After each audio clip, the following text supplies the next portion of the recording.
여러분, 제가 퀴즈를 하나 낼 텐데요. 한번 맞춰보십시오.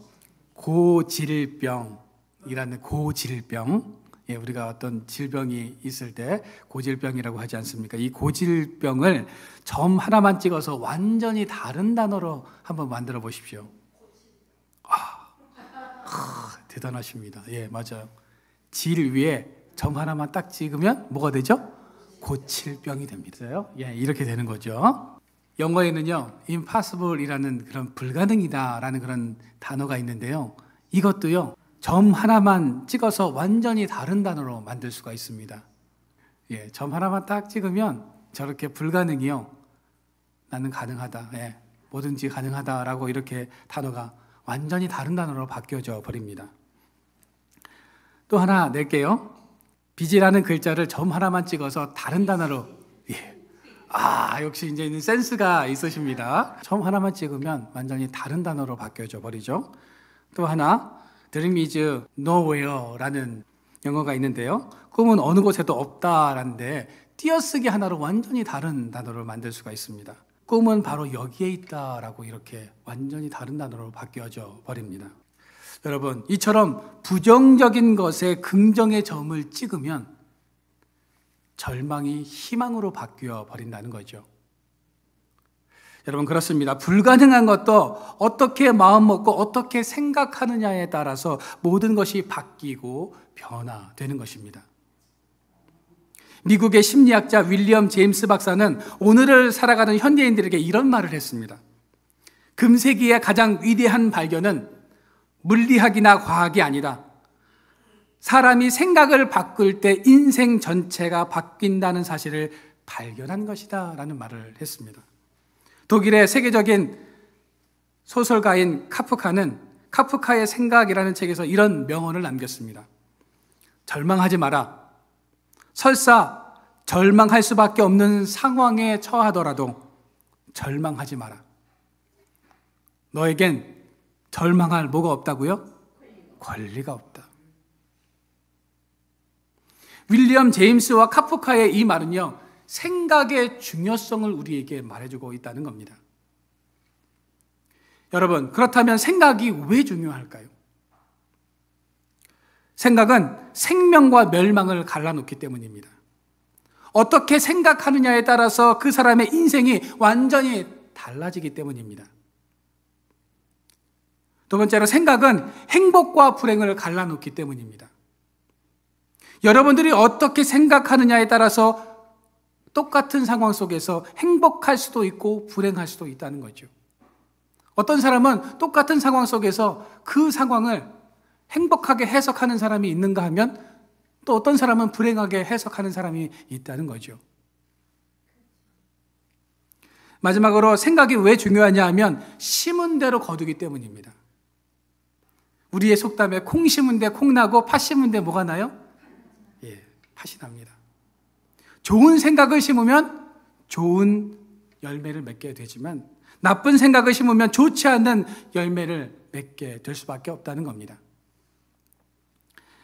내가 성령을 심으면 영생을 거두고 육체를 심으면 내가 거기서 파멸을 거두고 결국 썩어질 것을 얻을 수밖에 없는 것입니다. 그래서 어떤 생각을 하고 어떤 것을 심느냐가 참 중요합니다. 여러분들은 지금 어떤 생각으로 오늘 하루를 살아가고 계십니까? 절망 가운데 있지만 소망 가운데 긍정적인 생각을 하며 살아가고 계십니까? 아니면 이 세상 힘들다. 빨리 갔으면 좋겠다. 내가 살아서 뭐해 하면서 삶을 포기하면서 하루하루를 무의미하게 살아가고 계십니까? 오늘 본문에 보시면 절망적인 상황 속에서 하나님께 소망을 두고 하나님을 바라보았던 한 선지자가 등장을 합니다. 그가 누구일까요? 예레미야입니다. 예레미야 애가를 쓰게 된 시대적인 배경은 나라가 바벨론에 의해서 멸망당한 상황이었습니다. 모든 것이 무너졌고 그것도 모자라서 이제 이스라엘 백성들이 강제로 포로로 끌려가서 타향살이를 해야만 했습니다. 이스라엘 백성들의 삶은요, 절망뿐이었고 언제 다시 고향으로 돌아갈지 기약할 수 없는 타향살이를 해야 했다는 거죠. 그래서 희망이 전혀 보이지 않았습니다. 그런데 이 절망적인 상황을 만드신 분, 포로로 끌려가게 하신 분이 바로 하나님이었다는 사실이 더욱 이스라엘 백성들을 암담하게 했다는 겁니다. 하나님이 매를 들어서 자기 백성을 치셨다는 거죠. 예레미야가 이런 참담한 상황 속에서 고통스러운 마음을 담아 눈물로 글을 쓴 책이 바로 이 예레미야 애가입니다. 여러분, 지난 한 주 동안 이스라엘에 참 참담한 상황이 벌어졌죠. 하마스가 이스라엘에 미사일 공격을 했을 뿐만 아니라 지상군을 투입해서 축제 중인 이스라엘 청년들을 향해서 총을 난사했고, 이 과정에서 많은 사람들이 사망을 했습니다. 뿐만 아니라 이스라엘 남부 농장에서는 집단 학살이 이루어졌죠. 심지어는 참수를 당한 어린이 시신이 발견되면서 세계적으로 공분을 사기도 했습니다. 여러분, 이처럼 무력 충돌만 일어나도 많은 사람들이 고통과 아픔 속에 살아가는데, 구약 당시의 이스라엘 백성들은 바벨론에 의해서 나라가 멸망당하고 포로로 끌려갔으니 그 고통이 얼마나 컸겠습니까? 여러분, 요즘 시청률이 아주 높은 주말에 하는 드라마가 하나 있습니다. 어떤 드라마인 줄 아십니까? 연인이라는 그런 드라마입니다. 이 드라마는 병자호란을 시대적인 배경으로 하고 있습니다. 이 드라마는 청나라의 침입과 공격을 견뎌내는 백성들의 생존과 투쟁을 다루고 있습니다.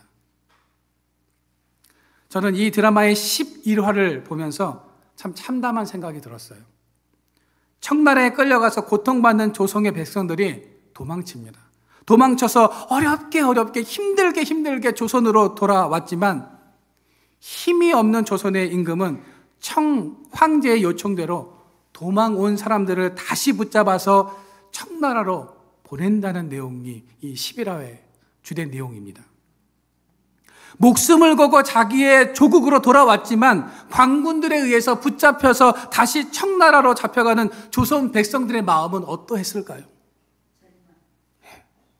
절망일 겁니다. 희망이 하나도 보이지 않았을 겁니다. 그 충격과 절망은 정말 이루 말할 수 없죠.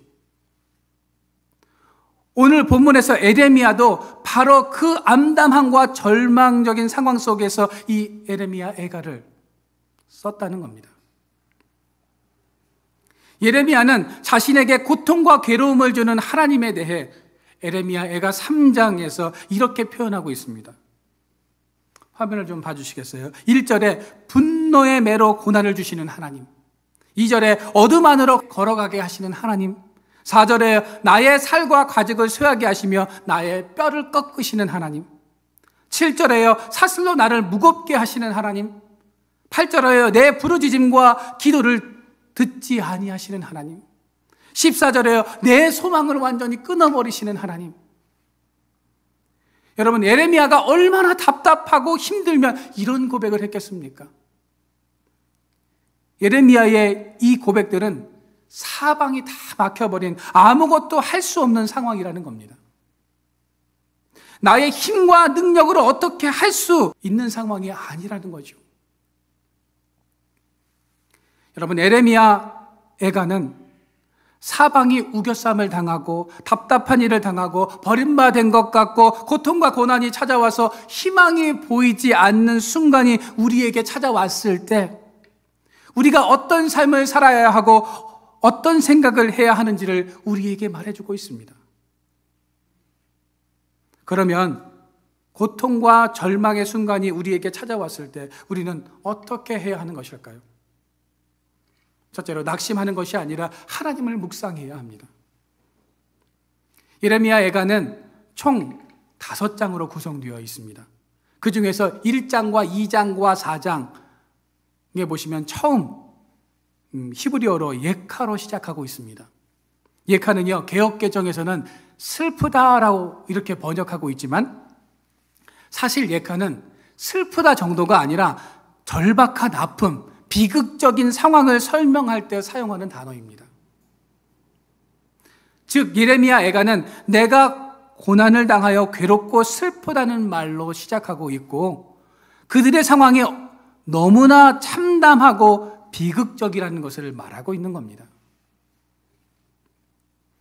여러분, 예레미야는 이스라엘 백성들이 당하는 고통과 아픔을 바라보면서 하나님께 따지듯 이렇게 묻습니다. 하나님, 꼭 이렇게 하셔야만 했습니까? 하나님, 너무 하시는 건 아닙니까?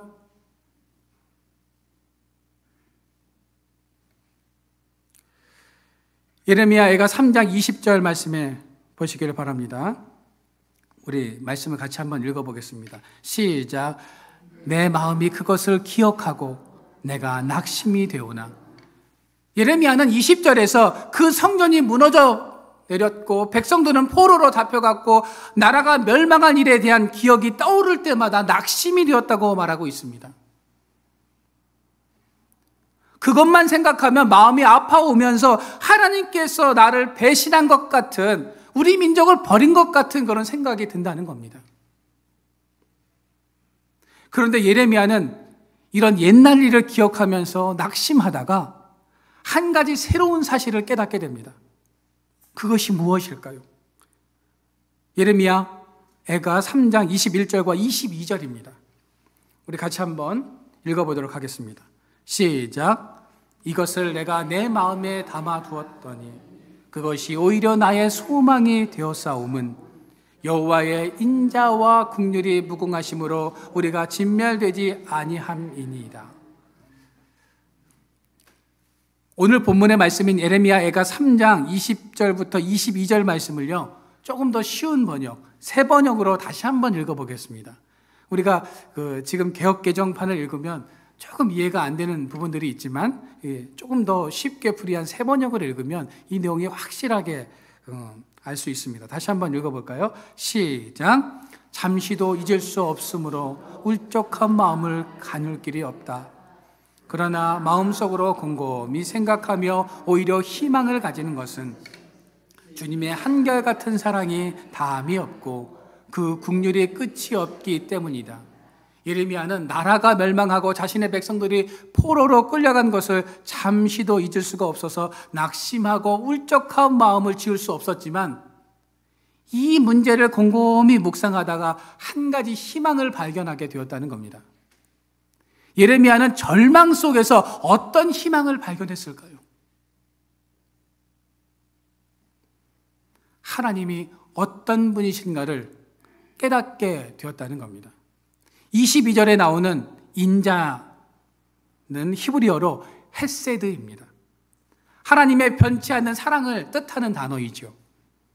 긍휼은요, 히브리어로 라함인데 헬라어로는 스프랑크나입니다. 이 단어는 사랑하는 영혼을 위해 심장이 찢어지는 아픔을 말하는, 아픔을 뜻하는 단어입니다.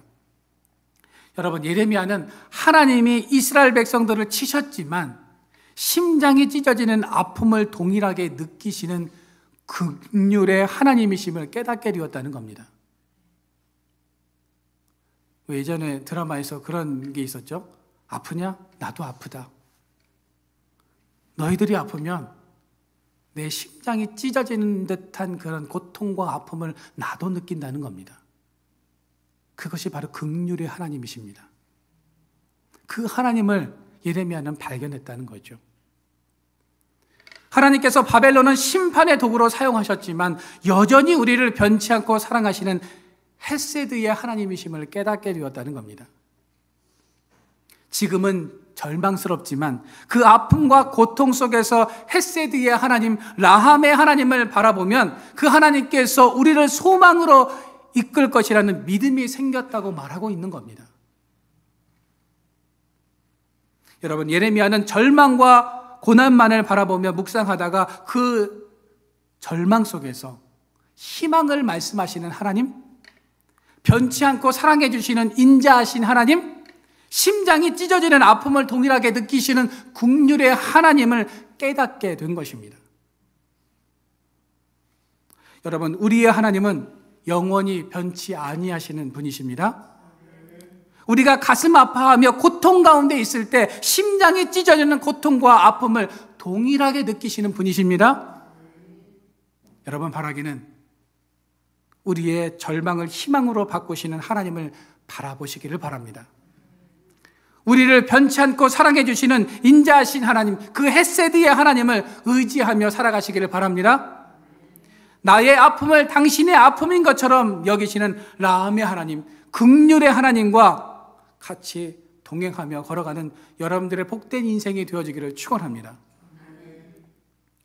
둘째로, 하나님을 바라보며 내일의 희망으로 나아가야 합니다. 고난, 절망, 낙심이라는 단어가 나오면 우리의 머릿속에 떠오르는 또 한 사람이 있습니다. 그 사람이 누구일까요? 다윗이라는 사람입니다. 다윗은 오랫동안 고통 속에 살아온 사람이죠. 시편 69편 1절과 2절에 보면 다윗은 자신의 고통스럽고 절박한 상황 속에서 하나님께 기도하고 있습니다. 하나님께 어떤 기도를 드리고 있을까요? 우리 같이 한번 읽어보겠습니다. 시작. 하나님이여 나를 구원하소서. 물들이 내 영혼에까지 흘러 들어왔나이다. 나는 설 곳이 없는 깊은 수렁에 빠지며 깊은 물에 들어가니 큰 물이 내게 넘치나이다. 시편 69편 2절에서 다윗이 겪고 있는 고통이 얼마나 큰지 원어에서 보면요, 물이 목까지 차올라서 숨조차 쉴 수 없는 지경이 되었음을 묘사하고 있습니다.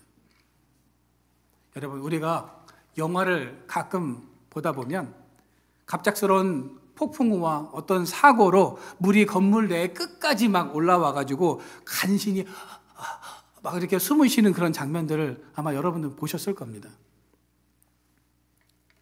영화에서 주인공이 얼마 남지 않는 그 공기를 들여 마시기 위해서 막 거친 호흡을 들이실 때마다 그 영화를 보면서 어떤 생각이 드셨습니까? 나도 막 같이 호흡이 막 가빠지면서 내가 그 주인공인 것처럼 나도 막 숨이 제대로 쉬어지지 않습니다. 그런데 지금 다윗은 자신의 상황이 숨을 제대로 쉴 수 없는 지경에 이르렀다고 고백하고 있습니다. 이런 상황에서 다윗은 어떻게 하고 있을까요? 하나님을 바라보면서 기도합니다. 3절입니다. 같이 한번 읽어보도록 하겠습니다. 시작. 내가 부르짖음으로 피곤하여 나의 목이 마르며 나의 하나님을 바라서 나의 눈이 쇠하였나이다. 나의 목이 마르며 라는 이 표현은요, 나무가 불에 까맣게 타서 재가 된 상태를 말하는 겁니다. 눈이 쇠하였다는 것은요, 눈이 빠질 정도가 되었다는 거죠. 다윗은요, 내가 하나님을 부르다가 목이 불에 탄 것처럼 바싹 말라버렸고 하나님의 도우심을 바라보다가 눈이 빠질 정도가 되었다고 지금 고백하고 있는 겁니다. 그러면 다윗이 숨을 쉴 수 없을 정도의 절망 속에서 하나님께 부르짖고 하나님을 바라볼 수 있었던 이유가 무엇일까요? 그 믿음이 있었죠. 하나님께서 구원자 되시고 하나님만이 나의 희망이 되신다는 그 믿음이 있었기 때문입니다. 그렇습니다. 예레미야와 다윗의 삶을 통해서 우리가 깨닫게 되는 사실 또 한 가지가 있다면 그것은 절망적인 상황 속에서 하나님을 바라보며 기도하면 하나님께서 우리를 도우시며 우리를 희망으로 인도하신다는 사실입니다. 믿으십니까? 오늘 다시 본문으로 돌아가서 24절을 보도록 하겠습니다. 24절. 내 심령에 이르기를 여호와는 나의 기업이시니 그러므로 내가 그를 바라리라 하도다. 24절 말씀을요, 우리가 세번역 말씀으로 다시 한번 읽어보도록 하겠습니다. 같이 한번 읽어볼게요. 시작. 나는 늘 말하였다. 주님은 내가 가진 모든 것, 주님은 나의 희망. 여러분, 주님은 나의 모든 것임을 믿으십니까? 주님이 우리의 희망 되심을, 여러분들의 희망 되심을 믿으십니까? 예레미야는 하나님께서 희망 되심을, 나의 희망 되심을 고백하고 있습니다. 여러분, 한번 따라해 보시기를 바랍니다. 주님은 나의 모든 것입니다. 다시 한번 해보겠습니다. 주님은 나의 모든 것입니다. 주님은 나의 희망이십니다. 믿으십니까? 여러분, 우리 하나님은 무너졌던 모든 것을 다시 회복시켜 주시는 분이십니다. 우리 주님은 절망 중에 지치고 상한 나를 다시 일으켜 세워주시는 분이심을 믿으시기를 바랍니다. 그러면 하나님께서는 어떤 사람에게 희망이 되어 주실까요? 25절 말씀입니다. 오늘 25절 말씀을 현대인의 성경으로 한번 읽어보겠습니다. 시작. 여호와께서는 자기에게 희망을 걸고 자기를 찾는 자에게 은혜를 베푸시니, 하나님께서는 자기를 찾는 자에게 은혜를 베풀어 주시고 희망이 되어 주시겠다고 말씀하고 계십니다. 여러분, 하나님께 희망을 걸고 계십니까? 그분을 신뢰하면서 신실하신 하나님께 희망을 걸고 계십니까? 아니면 나의 능력과 노력으로 희망을 만들어가기 위해서 몸부림치면서 살아가고 계십니까? 하나님께서는 광야에서 이스라엘 백성들을 위해서 만나를 내려주셨습니다. 하나님은 매일 아침에 나가서 그 만나를 거두어 가라고 말씀하시죠. 당장 먹을 음식이 없어서 고민해야 하는 것이 광야 아닙니까? 오늘은 수확했지만 내일을 기약할 수 없는 것이 바로 광야입니다. 그래서 최대한 먹을 것을 많이 확보해야 하는 것이 광야죠. 그런데 하나님께서는 그 광야에서 만나를 주시면서 저장하지 말 것을 말씀하십니다. 야, 쌓아놓지 마. 막 한꺼번에 막 사재기 하면서 다 쓸어 담지 마. 가져가지 말라고 말씀하십니다. 그날 먹을 만큼만 가져가라고 말씀하시죠. 왜 하나님께서는 내일을 기약할 수 없는 광야에서 먹을 것을 저장하지 말라고 말씀하고 계실까요? 이것은 일종의 테스트입니다. 이스라엘 백성들이 하나님을 믿고 신뢰하며 그 하나님만을 의지하며 살아가고 있는지를 테스트하기 위해서였습니다. 오늘 먹을 것을 주셨으니 내일도 하나님께서 주실 것을 기대하면서 희망 가운데 살아가라는 겁니다. 구약에서는 이런 하나님을 신실한 하나님이라고 표현합니다. 여러분, 신실하다가 무슨 뜻입니까? 오늘 여러분들이 찬양할 때 신실하신 하나님, 신실하신 주, 신실하신 하나님이라고 우리가 고백을 하는데, 이 신실하다는 말이 도대체 무슨 뜻입니까? 사전적인 의미로는요, 믿음직하며 착실하다라는 그런 뜻을 가지고 있습니다. 히브리어로 신실하다는요, 에무나입니다. 에무나는요, 믿음, 정직, 성실, 충성, 평안, 사랑, 진실이라는 그런 뜻을 가지고 있습니다.